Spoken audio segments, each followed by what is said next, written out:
Smart হতে চাইলে এই 5টি টিপস মেনে চলুন। নাম্বার 1, কারো প্রশংসা করতে চাইলে সবার সামনেই প্রশংসা করুন। আর কারো কাজের সমালোচনা করতে হলে সবার সামনে সমালোচনা না করে আলাদা করে তার ভুলগুলো ধরিয়ে দিন। নাম্বার 2, রাস্তায় অন্যের সঙ্গে কথা বলার সময় সানগ্লাস খুলে কথা বলুন।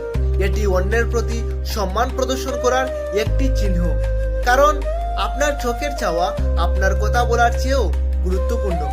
নাম্বার 3, অন্যের কথা বলার সময় কখনোই বাধা দেবেন না, আর অন্যের কথা বলার মাঝখানে নিজে কথা বলবেন না।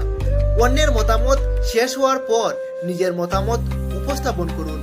নাম্বার 4, আপনার শব্দগুচ্ছের পরিধি বৃদ্ধি করুন। সবসময় একই শব্দ ব্যবহার না করে বিভিন্ন সমার্থক শব্দ ব্যবহার করুন, তাতে আপনার কথা বলার সৌন্দর্য বৃদ্ধি পাবে।